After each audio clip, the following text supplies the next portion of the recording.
back, friends, to APAC North. It's Cyclops versus T1, game number 2 here out of 4 that we have in store for you. Playday number 4. It's March 25th, 2022, and we're ready to go for stage 1, Playday number 4. Welcome again. I'm Alex the Medic, your host. Here on the desk with me are Jack, aka Fresh, Fabian, aka Fabian, on the other side. And we're going to have a chat about these two teams, starting off with, you know what, Cyclops. What do they have to offer in this game? Because they got all points last week. We go immediately for me. I'm so excited.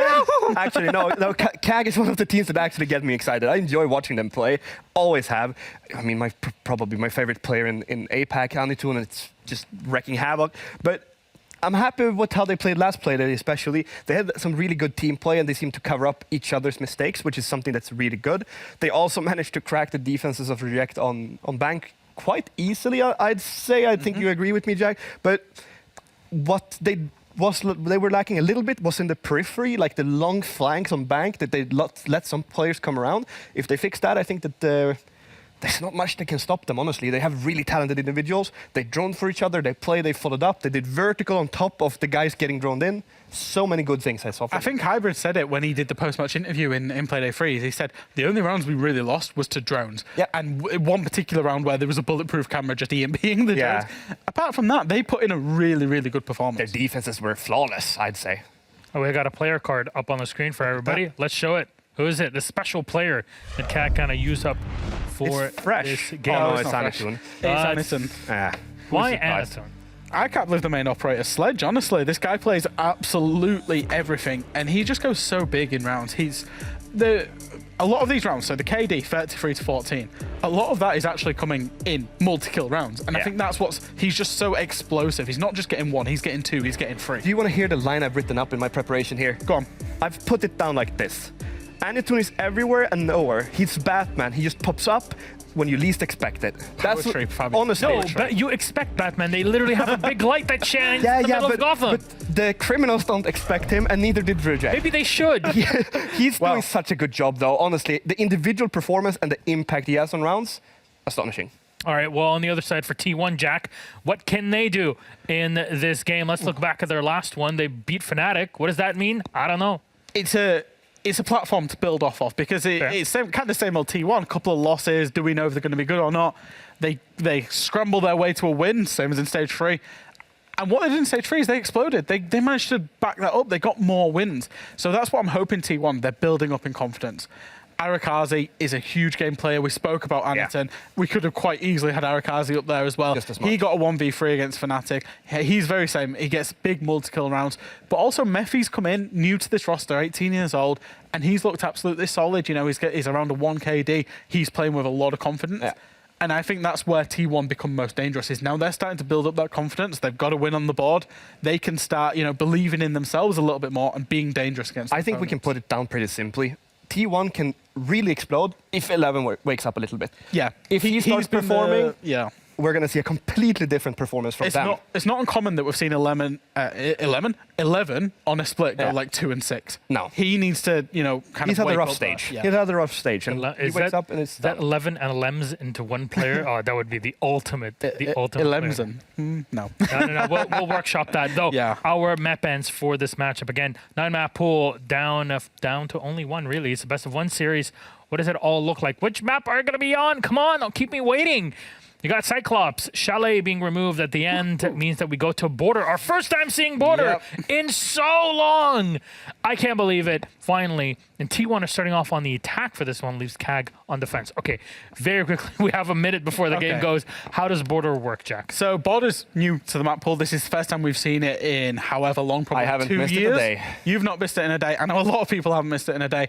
It's going to be very gunfight heavy. It's going to be very claustrophobic for defenders. There's not a lot of the map you can actually hold on to. I've seen a couple of scrims on EU teams particularly. They like to use Castle and a Rooney to kind of hold on to CCTV, manufacture these kind of long angles using as many 1.5 times scopes as you can. I'm expecting APAC to follow something similar. Yeah, and what I'm expecting from it, it's honestly, I don't expect much to change from last time it was played. I think that they're going to go into, I can't even remember the name, but they're going to go into CC and they're going to just cut through long and short through the reinforced wall that most teams used to reinforce. I think it's cafeteria, right? If I'm not incorrect? Break room. Break room, thank Yeah. you. So they're going to breach break into short, and then they're just going to sit there and hold it.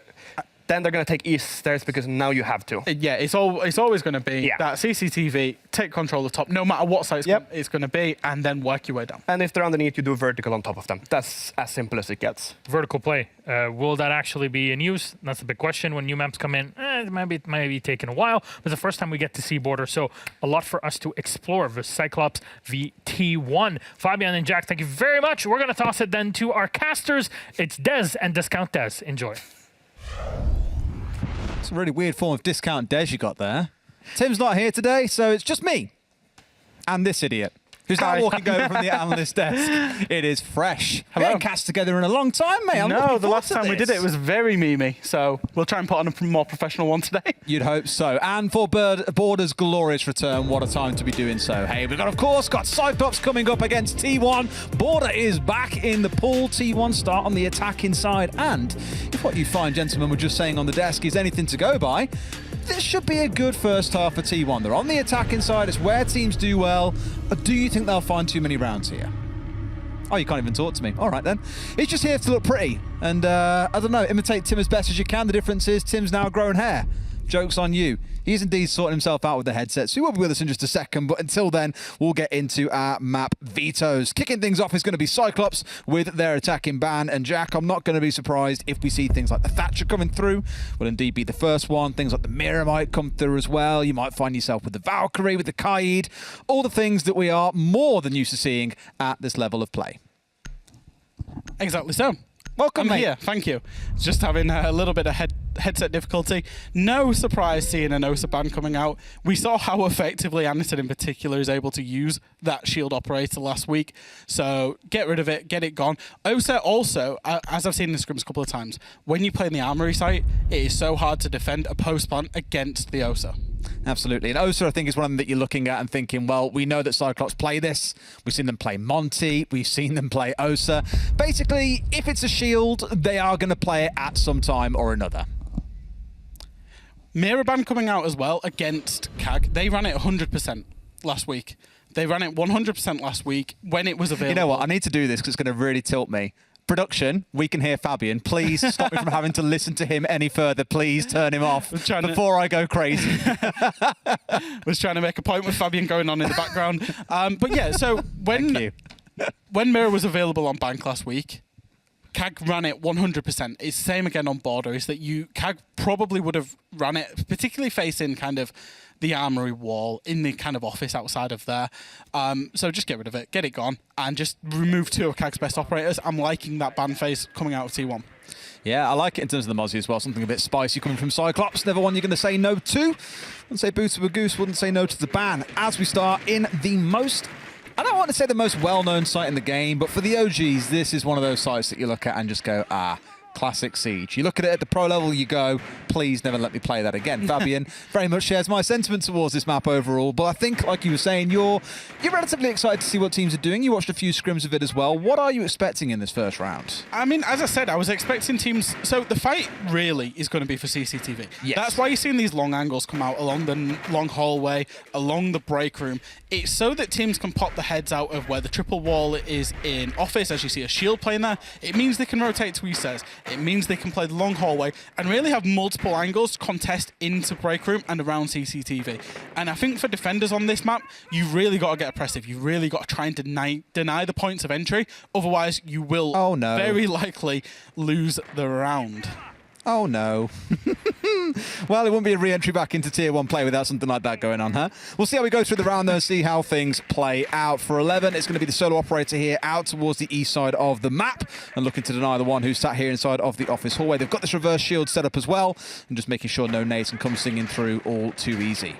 I promise you that the players are not seeing this. This is just an observer point of view. Otherwise, we would be seeing a lot in chat. But exactly, we look how oppressive they're trying to be. They're trying to contest windows, particularly Suzuki here. He's got a door. He's got two doorways to the top east stairs and also to break room. And it really is about who gets these opening picks. It is indeed. In this case, no one yet to find one. We are 60 seconds in already. They've got themselves set up around multiple windows, as mentioned. You had 11 out towards the east. Most of the players now have moved out towards this west balcony. Trying to dig the player out is sat in. It was a great nade coming over the top, but just a little bit too cooked, a little bit too long left inside of the oven. But here we go with the smoke coming out onto the wall to help them charge their way forwards up towards the doorway. They're thinking about how they can step in. It's Gadarada to find Mephi, one of the standout players, if not the standout player for T1 across the last couple of play days. Arakazi bringing one back, a 4 versus 4 and 90 seconds left. I think to set the scene, the attackers now have a lot of time to play with. The next objective is to obviously breach the armory wall. Then they're going to look to clear Black Ray out, look to clear the player playing that half wall out, and then look for a plan on the breach or just on the doorway there. However, there's a shield, there's utility, there's a gun. The Fairmite charge will come in as Black Ray does look to get the peek onto the Fairmite, kills the Fairmite, and crucially keeps that wall intact. It does indeed, for now at least, holding on. That one side being left soft as well. Normally you'd see it hard reinforced off, electrified, but it's enough just to jam the left side off here and use the left side to be able to swing. 2 more kills flying in for Cyclops here. It's a 4 versus 1, and Arakaze, well, he's pulled off some miraculous 4Ks so far throughout APAC North, but something tells me this won't be the round where he finds one. The long angle there from Iagator finds the instant headshot, and round number 1 goes the way of Cyclops. And I think that's exactly what we expected to see. So again, just to set the scene on Border, is that it really is the battle of the entries. It really is the battle of the map control.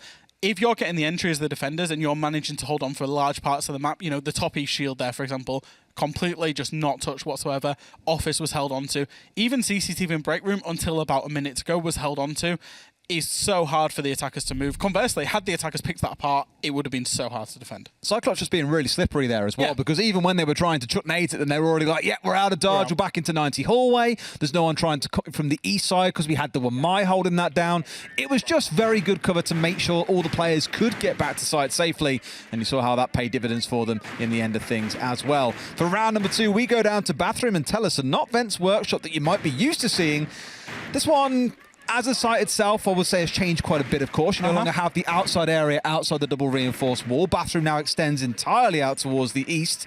So, could see some different things coming in here. We often see vertical holes come in as well. Now, you can do that a little bit more, but we'll see what the angle of attack is for T1 and then how aggressively Cyclops are going to hold. This site is fast becoming the secondary site for most teams on this map. And the reason being is it's actually very hard to play vertically above the Tellus site, and the attackers tend to waste a lot of time going above and trying to get vertical. However, the vertical only extends onto Workshop and Bathroom, as you can kind of... No, you can't. Kind of. Don't say it. I'm not going to say it, as you can see, as we could kind of see.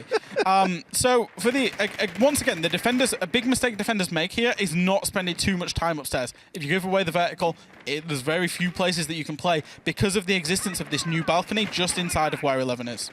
Absolutely. And you saw them working with what you spoke about over on the desk as well, from what you see in a couple of scrims. Things like the castle being brought along, the Kaids here as well. Yeah. No Aruni, for example, being mixed in just yet. A mirror band away does mean it's not going to be the impenetrable fortress that it could be if they were available, but you still do a lot to kind of open up these walkways through which the defenders can relatively safely navigate. Of course, when those start getting broken open, things can get pretty scary pretty quickly, but with how fluid Cyclops were last round, I'm not too concerned for them. And that's the thing, is the fluidity. That's why you bring in the castle. You cut off the lines of sight. So you see 11 here. He would normally have a long line of sight all the way down to 90, be able to cut off half of the top floor just from one angle. Use the castles. You've got the rotates. You can slip in and out. You can have some very, very slippy movement, and then spring up when they don't expect you. It's the same thing again as last round, by the way, worth mentioning, this west main wall. Yeah, the half reinforced. Half being reinforced. Yeah. Too easy. Arakazi sees him twice before he even has to shoot and pull the trigger there. Black Ray, the first death coming out for Cyclops, a little bit cheeky coming in.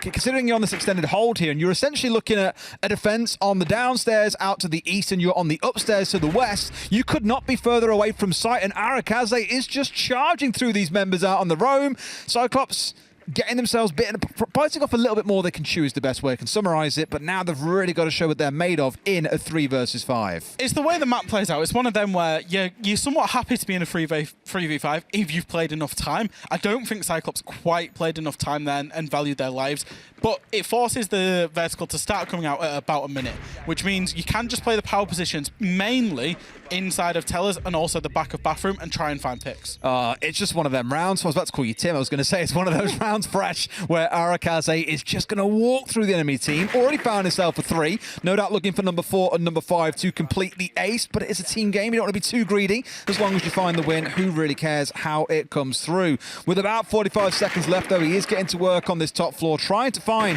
these last two rats that are scurrying around downstairs. However, as again being fluid, Cyclops have relatively moved away from the site. You've got Irrigator here sat inside of Customs out towards supply side as one now charges in through Passport. And I don't think he saw the man step in. Suzu C could be in for a bit of a nasty surprise here if he's not careful, but Mephi going in for the plant knows there's one outside in front of the side of the waiting room, but with the plant being stuck and a 2 versus 4, make it a 1 versus 4 post plant. This one's looking to be all wrapped up. It's another Arakaze special, a 4K in the round, maybe on for a 5th, unless Irrigator can pull off an absolute miracle.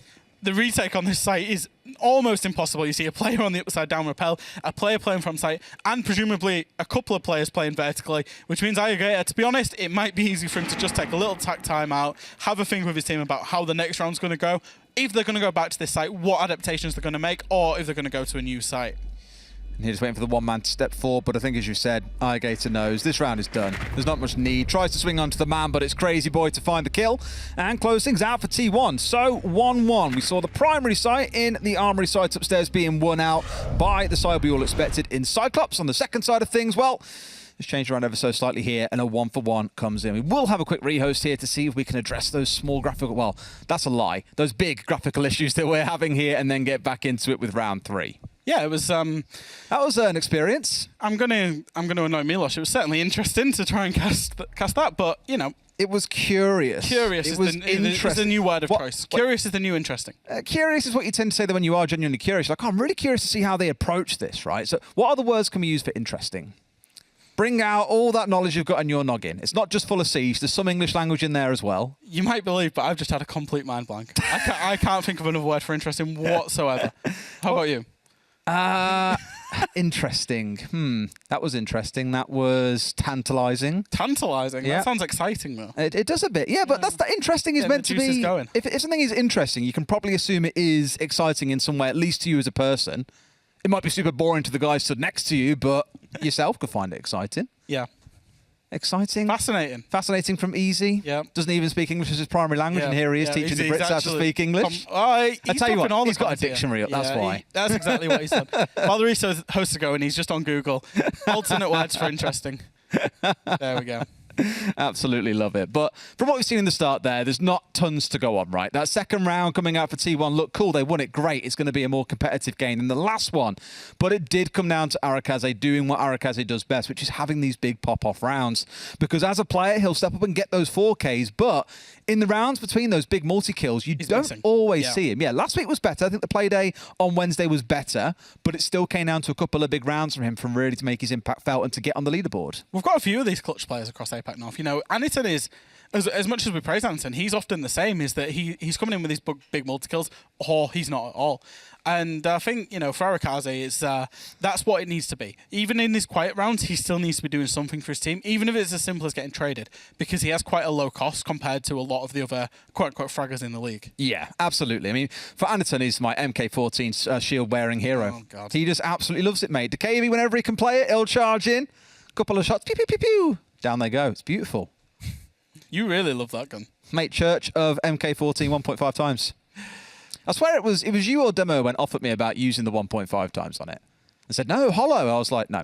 That sounds like a demo thing. I would never go off on you, Des. That is a lie. You sure? Yeah. I'm sure I'm going to say something stupid today that you'll be like, what did you say that for, Des?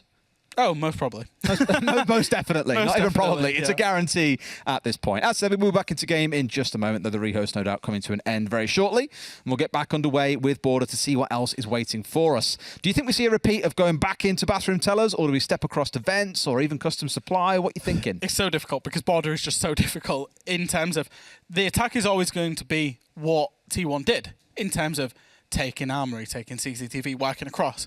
So if you think the same process is going to happen, regardless of if it's bathroom, regardless of if it's vents, and I don't see any teams going to customs recently. So if you do go to bathroom, or even if you go to vents workshop, I think what CAG need to do is reinforce their players upstairs, double down. You know, we didn't see T1 go anywhere near site until the very late on in the round. You could, in theory, have a whole setup that has 4 players upstairs, trying to play the refrags, make them come and clear you out of CCTV first before they clear the armory, and delay that time. Still might not work because Border is such a small map, but it's probably the only chance you get is to fight them on the entry to the building. Which is something Cyclops generally do really well. Yes. They are one of the more aggressive teams, is a very generic word to use, but they are, by my book at least, the definition of aggressive. You'll have them jumping out of windows, out of doorways, being hyper-aggressive on the entry. You saw them on the swing there into West Main Wall. Yep. When it was half soft, they kind of swung out. Arakaze was waiting, got the entry. And if they'd found that first kill, pulled the trigger on the first swing, that could have been a very different outcome for that round. And I think that's the thing with Border, is it is that first kill. I wouldn't be surprised if once we've got a lot more data going across, the whole of stage 1, you get into a point where whoever gets the entry kill is probably, what's the average when you get the entry kill? 70? I think it's like 71, 72. Yeah, I wouldn't be surprised if Border was touching 90s in terms of the percent of conversions from entry kill converted into round wins, because it is just that crucial.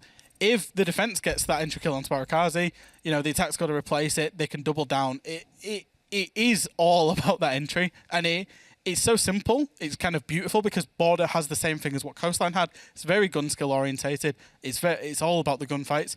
It's less so about the strategy.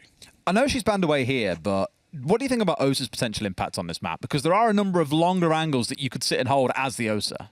It makes the Armory site, the site that we saw first, Armory Archives, I think that's the official Armory Lockers? Armory Lockers? Armory Archives? Archives, Lockers. Yeah, it's Archives. Whatever yeah. it is. It's Archives, it's Armory to most people. Because inside Armory there are lockers, that's why we're getting confused. Yeah, it's Armory Archives. Armory Archives. That site is almost unplayable because what happens is the Osa sets up the shield near the CCTV door, has a long angle that completely cuts towards sandwich window. You can then get the plant down. Retaking that as a defender is almost impossible. When there's no sim in play, it's absolutely impossible. So I wouldn't be surprised to see, if we see Border again in the future, it's not just against Anderson. I think a lot of teams will ban away Osa. Alrighty, well, I can hear the sound in our ears of the map getting back underway. Thank you for your patience. We are back into Border with round 3. It is 1-1 if you've joined us during that rehost, and we're going to head down into vents and workshops. So, stepping away from being in bathroom and tellers, we're not going to see a repeat of the site, but I imagine it's going to play out much the same. It's going to be another upstairs hold. You'll probably see half of that West Main Wall reinforced, and Cyclops looking to contest into that entry point. Yeah, and it's once again, if they can get Arakaze, it's a big win condition. As you say, they have moved across to Vents Workshop. Interestingly, the reason that they went to Bathroom first, as I mentioned, is there's less vertical. Because Vents Workshop, as soon as you've given up the vertical, you'll see that a team kill. Oh, boy. As a kid. Anderson's just like, do you know what? I'm not happy killing everybody myself. You're not getting any gameplay this round, Black Ray, and already, we talked about the battle of the entries. They've already lost it before the attackers. And it's like, no, I'm the entry now. I am the entry. He's ready. Look, it happens. It happens. I mean, that's probably going for a drone or something. It's like when you TK'd Tim when you were playing together. That was Tim's fault for putting his head there. It's always their fault for putting their head there, mate. It's never the fault of you going for the drone, ever. But here at least we've got a little bit of setup out towards supply. We've got some other players playing on the upstairs as well as we came to expect, but not yet. May well change. Some holes being opened up into this West Main Wall. He's being hard reinforced off with a mute jammer at the foot of it as well. So we are seeing that extension that we expected to see. The one maybe into customs, a little bit less so, but that's more, I think, to deny out here on towards the double doorway if someone tries to get a bit cheeky. I know you like your call-outs, Des. So can you just clarify the West Main Wall? Is that the Armory Wall? Yes. Yes, okay. Just wanted to double-check that. I think it's the number of times I've heard people be like, oh, they're attacking West Main. I'm like, West Main? That's like a chalet call-out. But then they're just like, no, West Main. I'm like, all right. The West Main balcony. Yeah, West Main balcony, yeah. I'll just call it West Main Wall and therefore as well. the wall that you would go for from that balcony. Yes. I understand. It's a logical call-out. I always like compass call-outs. It's more directional rather than being like this call-out on this wall. People are then like, oh, well, what's that call-out if they don't know what it is? Yep, I heard. So pushing in from the east side, pushing west, they're attacking south. You know, I just like it. Yep. I mean, there's east stairs is a very common place on Border, especially on old Border, so having a west call makes a lot of sense. So when you come into a new map and people are like, oh, he's on marble stairs, he's on red stairs, he's on this colour, he's on another word for it, and it's like, okay, well, which one's that? Directional is the way to go, in my opinion. Either way, let's look at how things go and to try and get into the west side of the map here through the West Main Wall. They're starting things out with an open up. There's still a mute jammer on it in this case. Yes, there is, but I think it might just be a bit too far across to get away with it. And with it now being shot off, sure enough, easy enough to open up. And no wild swings coming in from the side of Cyclops means no early entry death this time. Arakaze not quite going on a killing spree just yet. I was curious about what that C4 was doing. It just looks like a misthrow from Alligator there. Yeah. I think one thing that CAG have done especially well, obviously they lost the entry to the team kill, but they've maintained 4 players for 2 minutes of the round. and it still means that they've got control. They've got C4s on hand, although 11 has got rid of Alligator. That only leaves 2 C4s now, and Anderson on the top east stairs. He's got some work to do Gets this one round. kill. He's got work to do because he's not a C4 operator. He can't drop down. Realistically, he needs to stay upstairs, try to be as disruptive as possible. So, cast the curse to the max. Let's go. Crazy Boy steps in and finds another, who I do want to raise this week, has stepped off the hard support role and has been doing much better. The longer angle coming in from Mephi, who had control of the east stairs, gets the final kill. And T1 close out another round here with 4 still left alive at the end of it. Yeah, and Border doing Border things. You just got nowhere to play once the attackers actually have a foothold in the map. Once they've established a little bit of position, rotates hard. You see, you know, Arakazi. Was it Arakazi? Was trying to play. Not Arakazi. It was Aniton trying to play on the east stairs. Yep. Trying to shot in the just back be in by an off Mephi. position, just get shot in the back because the attackers can be so fluid with the balconies outside, and there's very little room to move inside for the defenders. I'm very surprised I haven't seen Cyclops outside on a balcony yet at some point. Some kind of jump out, you know, it's kind of their forte. Teams at international events fear this team because of that kind of aggression. We have yet to see it. Anyway, we have gone through those last 2 sites. So Bathroom Tellers and Vents Workshop are off the table. T1 have won both of those on the attacking side. So Cyclops are saying, right, not doing too well on those sites. Let's go back to the one that we know we can find success on, and it's going to be Armory Archives. The one pick that really jumps to my eyes here, though, is going to be that cap can coming out for Aniton. Of course, well, not really recently now, it was a good 6 months ago, we saw the ability to stack these on multiple doorways, which can, not all the time, kill people when they walk through if it does the double amount of damage. In other cases, it's more the fear it puts in the attacking side. It slows them down. You've got to drone most doorways before you step in. And that moment of slowness, that hesitation, can be what leads to a difference between getting a kill or not, and ultimately winning the round or not. I think one thing that is probably overlooked when people talk about Border, because they think it's a very hard map to defend, and it is a very hard map to defend, is just how fluid you can be with the choice of defenders.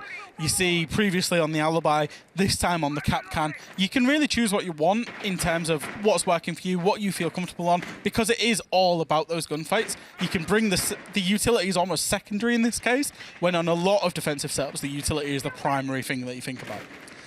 I was going to say in the last round as well, the Alibi being the one that got picked off in the unfortunate TK very few seconds into the round. The only thing really lost was a shield, which maybe suggests why Aniton was having more difficulty out towards these east stairs than he would be in this round, because here there is a shield for Suzuki to sit and play behind. Now, with it being on as well, no C4s on side, Gadget not really super impactful to a setup. You'll be quite thankful for it. This round at least, no TK coming in at the start, thank God. Is that how we're basing on if a round is good or not? Is Absolutely. Have you TK'd someone in the setup? Yay or nay? Mephi's going to look to entry. He does get one on Scatterado. He knows the peak's probably going to come back out from Suzuki. It does, and that's a nice refrag. Map control is still being held by Cyclops. If they can get the peak out onto the sofa here, get themselves another kill, it will be really good defensive. Ooh, but 11 finds one back down to a slither of HP, mind you, and Crazy Boy again on this Twitch is doing really well. It's crazy to see, like, I mean, Suzuki gets one back, but seeing these other 2 members looking at 11 and Crazy Boy have kind of woken up in the last week or so. It's nice to see them stepping back into the field and making things happen. Suzuki, for now at least, still holding off towards the east side 11 with a slither of HP, just poking his nose inside of Archives, looking for even a whiff of an enemy defender, just waiting. But here comes Crazy Boy moving at some pace. Suzuki getting one back, but it's a 1 versus 2 here. Crazy Boy and PJH bearing down on Irrigator, who works his way back up main. The plant being stuck, will not be able to find the man here. He steps inside the beepers. He knows exactly what's going to happen next. Through he comes here. The swing comes in, can't quite find the shots, and PJH with a rare kill gets the plant and ends the round for T1. I'm curious again, Des, and I'm curious why the Valkyrie is running impacts.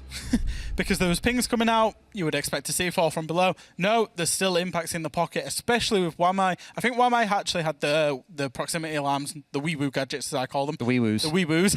But there was a mute, and I don't know if I didn't see if the mute was running the MP5K, as I know you like to. However, it feels a bit kind of moot to bring a Valkyrie, but then not have the C4 on hand to use that information. For that site especially, right? Yeah. Absolutely. Either way, the only way it's boiled down to things is they are down 3-1 on the side of Cyclops here. Not a great defensive half. You've alluded to this might be an attack-leaning border we're going to see more and more of over the coming weeks. And so far, T1 definitely proving the point. But it is good, again, like I've said in the previous round, to see a couple of members that have been quite historically really stepping back up. I felt there was kind of a curse last week to several members of, to the supportive players of T1. Because think back to Crazy Boy when he was playing hard support last week. 0-4 an entry in one of those games. He was like 3-9. It was not going well. PJH has kind of taken on that curse, or at least in the first couple of rounds where he was 0-2, wasn't really getting involved. But since we've had the rehost, everyone on T1 is getting involved in rounds. And we knew when we saw the drastic changes coming in, they made like 3 roster changes towards the back end of 2021. We knew it would be a time-based thing for these guys, and you're slowly starting to see it come together. And it's the confidence that we talked about on the desk. I'm referencing myself here, but we talked about how it's the confidence that genius on the desk spoke about earlier that on. Genius, he speaks a lot of sense on that desk. You should listen to him a little bit more. But it is confidence. Teams, they scraped a win against Fnatic. Yeah. Fnatic were incredibly poor. And I'm just I did wonder how harsh you're going to go. They were incredibly poor. Arakazi got a 1v3. You know, it's a 7-5 win. That round goes the other way. It's a 7-5 win to Fnatic, right? But they got a win, and that builds up the confidence. And when T1 are making confident plays, are a confident team, they are a threat because they do have people that can win a lot of gunfights. Well, this thing's set up here. Just looking across the lineup once again. We have corrected the mistake from the last round. There is indeed now a C4 in the Valkyrie's back pocket. They have 3 of them on side, and you would come to expect that given the site that we are playing on here. Whether you are defending top floor or the downstairs, it doesn't really matter. Attackers will be stepping into that upstairs territory first, getting vertical control, forcing the defenders off site, and then looking for an execute. It reminds me a lot of Kitchen on Coastline, for example. You often see that play out the same way. Same sort of jig here coming through. Anaton, at least outliving himself compared to previous here, sat inside of Armory. It depends how much time he can waste, though, because last time Arakaze just marched through the team set out here. Right now, it's Mephi and PJH starting to get themselves set up, and they'll be looking for that entry. And it's absolutely okay that Anaton dies. It's absolutely okay that he dies. He's meant to die in this scenario. If he can get a kill, even better. But if he can waste up to another 30 seconds here, he's set his team up well, because it's all about delaying defenders so that ultimately they can't achieve any vertical above the site itself. Just take out the drones, take out the men if you can, otherwise take out the clock as best you can. There is a man charging in, gets the swing, but a little bit too far right a line there. Anderson Mephi with another entry in the game as well. The second now in a row leads into a second from 11. T1 starting to fire on all cylinders, but Suzu Shi finds a trade back on the other side. One man goes down. It's a 4 versus 2 for the side of T1. Crazy Boy again getting himself involved in the round before Iragator trades him back out. So 2 good trades from Cyclops in the mid round, but they still find themselves down a man. Yeah, so Suzushi got a kill, but however, because Anaton had died, that meant that the players playing underneath that were attacking Workshop were able to enter the building, were able to get in because there was no vertical cover. However, Blackray, he's staying stubborn, and he can be a big win condition for his team here because he can flank, he can also get back on that balcony that's just above where PJH is going to push into. Classic Blackray, that is. Classic. To still be aggressive, to still be moving aggressively, to still be willing to take challenges, even when your team is starting to bleed out. That's just him to a T. The MPX, the P shooter, not quite landing any shots onto the man on the other side. I think he tickled him a little bit, but nowhere enough to actually bring him down. Here comes Blackray, who's moved to the complete other side of the map and got himself down the east stairs. I don't know if there's a flank drone sat down here, but PJH is going to go in for the plant. Do they have the cross on him? The plant should get stuck here, no problem at all. And now we enter a post plant. Both members of T1 sandwiched out to the east here, but they've got the window, and that's the scary part. The C4 comes in. One man on the window loses out. Iragator, a massive 3K in the round. Cyclops going to get their second round on the board by taking round number 5. Massive retake, and I was actually a bit puzzled about how they were going to do it, and it was the C4 and ultimately the peak. I think the attacker, last attacker live there, played it ultimately a little bit poorly, peeking the window because he really could have baited the jump outs. As you said, there's no wall there. On old border, there would have been a wall there. It would have been open, they'd be out. It would have been open, they'd have been out. There's only a window, but he could have very easily, because the plant spot was right under the window, why is he not upside down repelling? Because the defenders, they either have to then completely retake to go out of the balcony above from archives, or they've got to jump out of a window. Both are in his advantage because he either gets time or kills. I think that was a misplay in the post plant there, and CAG will be absolutely thanking their lucky stars for that round. There's a bit of panic as well from PJH, like, oh, if I try and vault outside here, I'll probably get caught in the animation, I die anyway. Yeah. May as well sit tight and try and go for the gunfights that ultimately didn't come his way. But for their last defensive round, Cyclops are going to step back up into Armory and Archives. We've seen them win it once, we've seen them lose it another. Now, if we're rolling by the rules of momentum here, T1, they've got that movement on side now. They're the ones who are looking strong, they're the ones that are winning gunfights. Sure, they just lost that round a second ago. It was a big comeback for Cyclops, ultimately, who had some fantastic mid-round trades to make sure they still had a way to fight back in that round. So for T1, you're looking for the win here, you're looking for the 4-2 half. Cyclops, no doubt, looking for the 3 versus 3 before they get their swing at the baton on attack. I think, again, it's all going to come down to that Battle of East Stairs. We've seen it happen a couple of times, and it looks very similar in terms of the setup. Anderson this time, however, is playing the Valkyrie with the C4. Blackray, he's on the alibi. I love her. Fabian doesn't. Gets the opening kill, gets the spawn peek off the board, and crucially, Des, that is the entry going to the defenders. The first time that's happened since round 1 when CAG got their first round on the board. Surely a sign to go with, and that's going to back up your stat line a little bit, isn't it? You'll be happy with that one. I know in the last round it was a mixed affair. Who got the entry in the last round? I don't know who got it, but it was definitely T1. In terms of the individual player, I'm not sure who got it. So even though That's the first round where the entry didn't go the way. Cyclops won the rounds, that's going to fudge your stat line. Yeah, it is. It is. That's why I was being critical about Cyclops. You're absolutely livid, mate. Yeah, I'm fuming. I'm fuming. Medics will be living off that one later on, I'll tell you that much for nothing. Let's see how this sets up, though. For now, at the very least, we've got a couple starting out towards the east. Crazy Boy especially starting to work his way out round here to the top side of Archives, I'd expect. Get someone to threaten on that window. The others, no doubt, going to work out towards that west balcony and start looking in towards the armory wall. Mephi holding the angle and finds an absolute freebie. Across comes one. Could have found a second, but narrowly missing out on Blackray there. That could have been a huge 2K for the new player. And that's control gained of CCTV, of break room, realistically of long and short from the attackers. Although Gator is saying, not if I've got anything to do about it. And I think, I just saw at the corner of my eye, the Oryx go back up the hatch. I'm loving this Oryx play on Gatorada. Here we go then, seeing the man. Now they know that he's there. They've had a couple of shots and dashes right into the line of sight. I'm cursing people today. Oh, just stop talking, Fresh. They don't want to hear it. We don't need to hear it. No one needs to hear it. Cyclops especially don't need to. A 4 versus 2, but again, another trade coming back in that mid-round point as Arakazi goes down. Suzushi going nuclear with the shotgun. It's a 2 versus 1, though. Can the last man hold out firm here as well? It's Blackray, the hero on the alibi. Fabian versus Fresh. Whose opinion comes out on top? We're going to find out in the next 10 seconds, I'm sure. He's holding on to sight at least for now, and the other two have rotated themselves out towards the east. They see the angle. Crazy Boy gets the kill, and Fabian wins on that opinion battle. Yeah, he does. He wins on most battles, to be honest. You know, we go in the World Championships battle, you know, pro player, whatever. I'm succumbing to Fabian's greatness there, and I'm going to stop talking about it. However, 4-2 split is about what you would expect on the attacking half, and I think what I actually wonder, there we go, curious. I guess it fits, yeah. Aniton is known for his Monty plays. Mm-hmm. I think Monty can be super oppressive on this map. Well, with the Osa's band away. Yeah, particularly in terms of clearing out the maps. You think CC, you think top east, you think long short. There's a lot of angles where the defenders can't get a peek on you and you could just force them. We saw how easy it was to cut the rotate from break room onto that rotate from 90. You can just stand on the break room door, you've cut the break room door, the rotate into break room, and the rotate out of CCTV. If you've got a Monty, you can just walk the Monty in and really force the defenders to move straight into those lines of sight. With the Osa being bad, I mean, this is the thing for a lot of Japanese teams, I imagine, who have to play against Cyclops in the Japanese league. They look at it and go, ha-ha, 30% Monty ban rate. We've definitely got Aniton shut down. And then here comes Osa, and he finds a way to be even more infuriating with that operator. Yeah. No yet sign of a shield-based operator, but I imagine if attack doesn't go too well for them, then maybe they'll change things up. For now, rather than a DKB, rather than a shield operator, he is going to sit on the Yana, playing that primary entry role alongside Ayagator.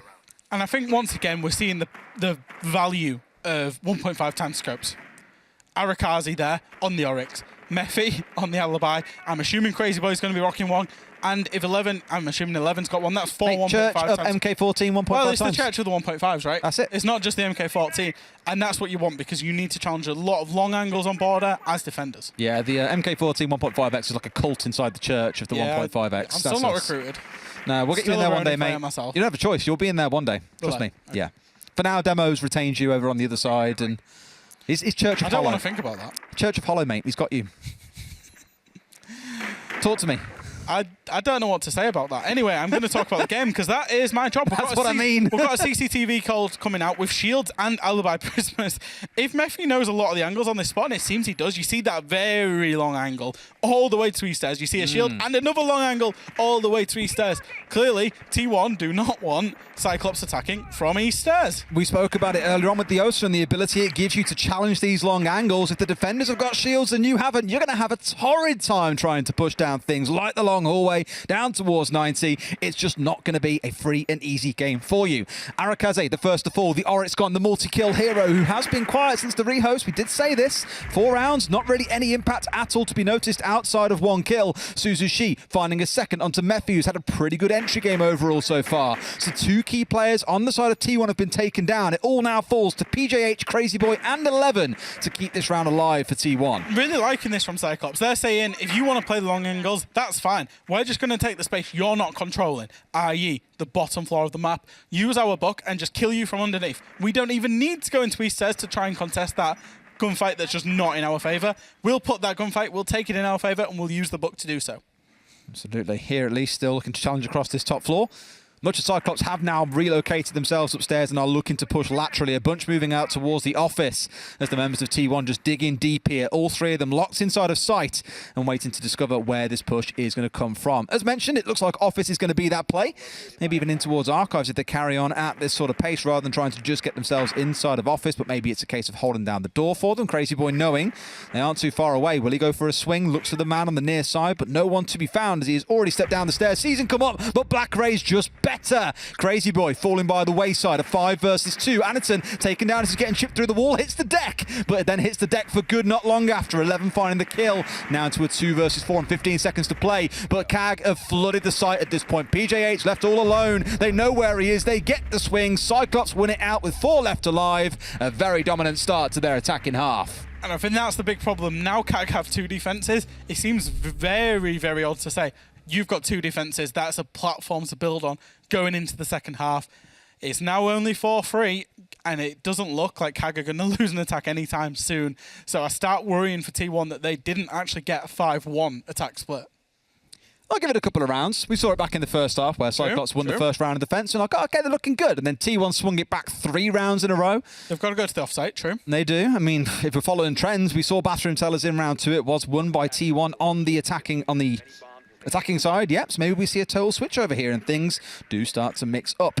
I'm curious to see what the variances are in their defense, and the first thing I'm drawing my eyes to is going to be one of the Oryx, and second is going to be that Thunderbird Fresh. I think we saw how the Oryx, it was in a previous round, how the Oryx is actually able to get back up the hatch, retake some of the control. It's an ability, sorry, I was trying to say utility. It's an ability that Oryx has that I think a lot of people thought was potentially a little bit overpowered when Oryx was penned to be released. And it became very, very situational. I think we've seen it in pro play work out like once or twice. I always reference it to Tim. It's Skadinia in LATAM used it on Villa. They were attacking into Trophy and Statue. He had control of Red Landing. He came down to study, came up the hatch and killed 3. Yeah, that's the only time that air quotes fantasy has been. I feel like Leon Gids did it once, but I might be thinking about a scrim. So I'm just going to pass over that. But again, on this map, Oryx has a lot of... Wait, so you're saying Leon plays Oryx? Scrim leaks? He did on Cafe in 2020. Oh, scrim leaks. That's it, mate. Whatever. Trust's broken. Yep, gone. I mean, we've nearly hit the 2-year rule. I think the rule's now like 6 months before you can talk about it. So, whatever. As you were. I just completely threw you on a tangent there. I apologise. Border has a lot of hatches, so it gives a lot of opportunity for that particular rotate, more so than other maps. So I like the Border. I like the Oryx pick. 2 C4s, pulse with plenty of information. I'm liking this as a kind of optimum defensive setup here. Absolutely. Black Ray working his way down the east stairs, just peeking in towards site, peering in, hoping to find someone sat static on a cam, but no one to be found. Can't quite go fishing today. It turns out the water's looking a little bit choppy. For the side of T1, they've got a couple still holding here inside of Armory Archives, and 60 seconds in, Cyclops don't seem super interested in forcing them out of there just yet. They're much more looking directly in towards site here, or at least trying to clear their way through Vent's workshop. Suzushi, the only one sat on the upstairs. Out comes a nade, but explosive back the other way. It's nade for C4 kill, 4 versus 4 at 1 minute 45. I think, again, map control-wise, the attackers don't have a lot, and this lateral play is fine. However, the defenders can just fall back, fall back, fall back. I thought we were going to see Mephi. It looks like he actually wants to stay and fight this. he needs to be careful, because if he gives away his life here, he puts the advantage right back in the favor of Cyclops. But he's wasting a lot of time here as well. We've already gone through, what, 20 seconds since those first two flurry of kills came flying through. Drones coming in, nades flying through. There's only 4 left on side, for example. So the longer he can waste here, the more effective the team might prove to be as things wear on. No pulse on side, not all that effective, as they aren't looking to play on the verticals right now. As mentioned, it was going to be a lateral push coming in from the west side, but they have been stalled out by Mephi. So now really the attention turns towards Cyclops and what they can do to keep things mixing up. I think maybe they might have a late look with Black Ray in case anybody's trying to get above. And this is probably kind of respect to the fact that there's an Oryx on site.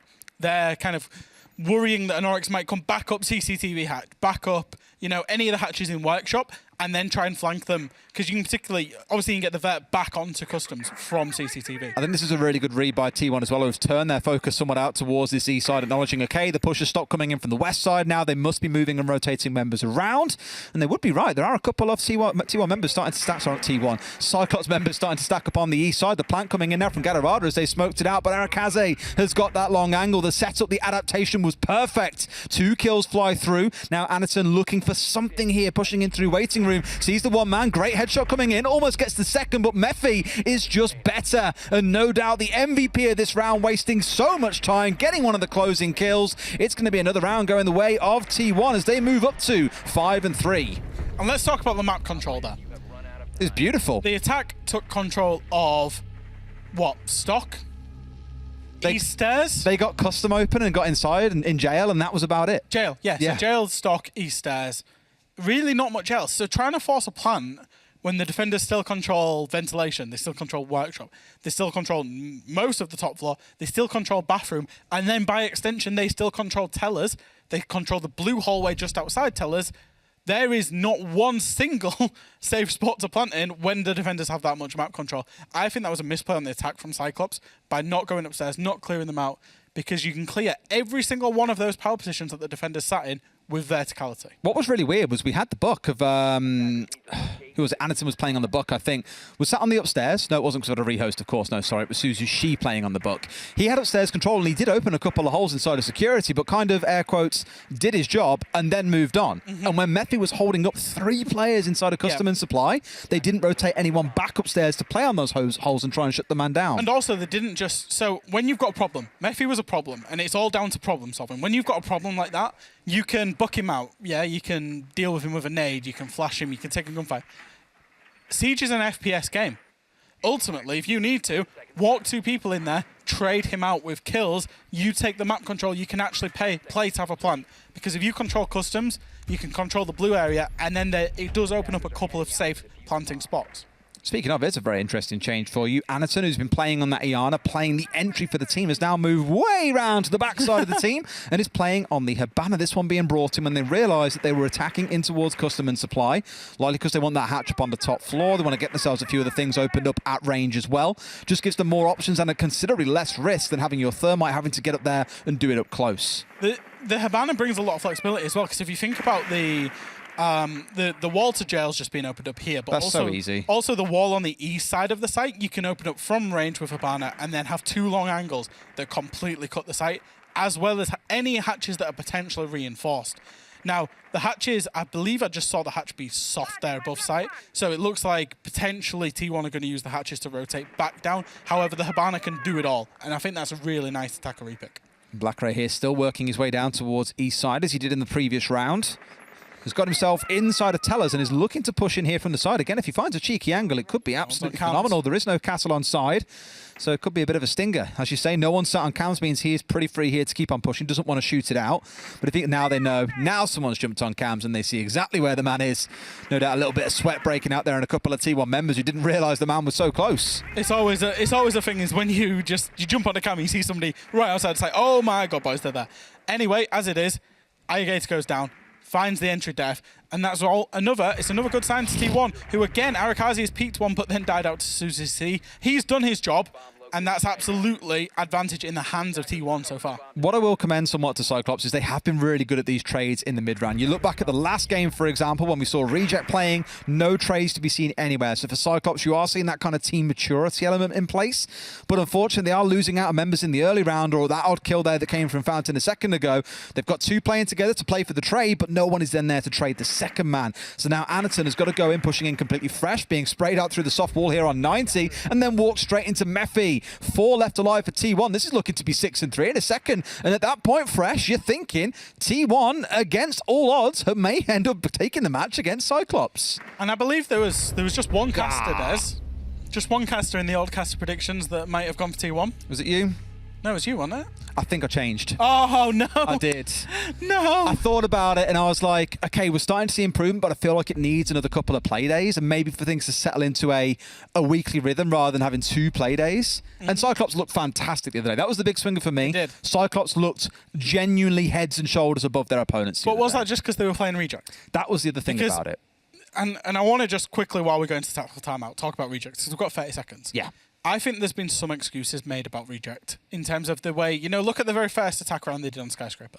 That full 5-person repick onto Glaz, Ying, Smoke planting, the cheesy strats. They get away with some cheesy. They've had cheesy strat wins, they've had clutch wins, but they've very rarely had round wins where they've gone and just dominated the round. It didn't feel like they Reject one, it felt like a player one. Yeah. Yeah. Exactly. It's hard to summarize and it. therefore, did Cyclops, when they played Reject, therefore look better because of their opponent? I think to some level, yeah. I think it was more that both across attack and defense, Cyclops was so consistent at dominating the map and giving no control over at all that I was like, actually coming in, T1 still finding their feet. Cyclops are the kind of team that are going to pick apart a team that hasn't got a solid identity yet. But honestly, I know it's only been this week we've seen the change, but the biggest change they have made is PJH going across to being a support player and Crazy Boy getting on the Twitch. He is far from lighting up the world here and walking through and getting 3, 4, 5Ks in a round like 11 used to back in 2020. Yeah, he's 6-2 here, but he's that quiet player that round to round will get 1 or 2 kills in the mid-round. You'll very rarely see him flash up with a 3K, for example, but think about when they played on Oregon and they got 2 kills in the round, I think it was, attacking into the basement. He just marched into Shaiko from blue and killed 2 players, 1 on Pillar, 1 on Shaiko. Again, they lost the round there, got no further kills, but it's the fact that dare I say it lives up to his name, that crazier playstyle, the willing to be aggressive, which is what punished him as a support player, is actually giving this team a real edge on the attack. He's given the freedom to just do it as well, because he probably, especially when he was playing support, had 2 minds. Yeah. He's got his support, or 2 caps, let's say caps. He's got his support cap on, and he's got his own play, I want to be aggressive cap on. Yeah. Get him off the support, just let him be him. And he's flourishing because of it. I agree. I do like it. I think it potentially somewhat limits PJH a little bit. Fine. And it's maybe a weakness that T1 have is they've got no kind of dedicated support player, right? I think he'll fit into that mold though, right? The curse of the T1 support player will never leave them is the way I look at it. But now you've got Mephi, who's been top rated every game since he started playing this stage. He's looking fantastic. You've got 11 who's starting to warm back up. Arakaze with his constant multi-kills and Crazy Boy firing on all cylinders. That is starting to look like a phenomenal team. And again, I think if you give them a stage here to gel a bit more, they could be one of our top contenders later on throughout the year. I really like APAC North because genuinely every team has a stake where they could be a top team. And the level is just raising every single stage across the league to a point that APAC North and our APAC teams are going to go far internationally. I think within this year, we could well see an APAC team go, to a final of an event. Ooh, big claim. Big claim. Damwon Kia or not, though, is the big question then. It will be Damwon Kia, I believe. I'm putting that hope on Damwon Kia, but the general level of the rest of the teams has raised significantly as well. Well, I get to hear knows there's a man sat inside of the office, and it's Crazy Boy. Holding on the Echo, Mephi, the first to fall here. Suzu Shi finding him out, taking his number and moving on throughout the round. That was here inside of Customs, and now the Buck can get to work on the downstairs. Now, you touched on this previously that we didn't see Cyclops really rotating things around. If they've hit us a roadblock, got a bit stuck by the defenders, they wouldn't change things up. They kind of persevere or go for a long rotate across the entire map rather than taking the vertical control. Suzu Shi very clearly is listening to you because he's now got on the downstairs here, trying to force a couple of T1 members back in towards site. It's not quite scaring Arakaze out of Fountain here, is waiting for his first taste of the enemy team pushing into him as we get towards that last 70 seconds or so. And again, map control-wise, they're still trying to force a clear so that they can have control of CCTV. I don't think they've fully got it. 11 still has that long angle. Potentially has used that robotic arm to rotate down. Might be able to find a freebie there because it's a rotation the attackers might not have expected. Absolutely. Looking on the other side of things, though, it's one coming back the other way. Gadarada falling by the wayside as Arakazi picks him out and now might find himself rotating back down. If he'd held on there even half a second more, he would have seen the man. At this point, Irrigator's looking for him, a nade in hand, trying to see what he can find out. Of course, praying on the defensive side, which there is not. There is no Wamai on side, meaning those grenades can sing through quite freely. 11 finding a flank and bringing down Suzushi, but Cyclops again, I will commend them for it. Very good with this trade-based play and playing together in the mid-round. Move up to a 3 versus 2. PJH probably got a little bit too aggressive there, dropping down the hatch, trying to get the refrag onto the refrag, and got punished for it. 2v3, 15 seconds to go, however, is completely doable for T1. Here we go, they're trying to step their way through. We've got 10 seconds on the clock. Crazy boy, I was going to say you can't be whiffing those, my man, but there are the kills they need. They hide on site. The composure is there. And dare we start to say, it's starting to feel like T1 might have found the winning formula in this current team lineup. I think the fact that they went to this map as well significantly helps them because they're a very gun-heavy team. They're a team that plays off each other a lot. Strategy is what usually lets Team 1 down, especially when they're playing, particularly, you know, the big maps where they've got to clear out rooms. They've got to really take the time, I think, strategically about what we're planting, where we're going to play the objective. Put them on a shooty bang bang map. There you go. Put him on a shooty bang bang map. Coach Fresh steps in with the top tips on how to win. But I think we saw there in the player cams at the end as well, the reactions, loads of smiles on the members of T1's faces. And winning is a habit. It's a great motivator. I'd be scared if I was coming up against those in the next couple of weeks. Yeah, because confidence is, you know, it's just stepping up and stepping up. Absolutely, a really impressive performance against one of the strongest teams that we have right now in APAC North. Cyclops falling by the wayside, and that top 4 looking far from secure. Let's go to a break. When we come back, our analysts and this guy will break it down for you.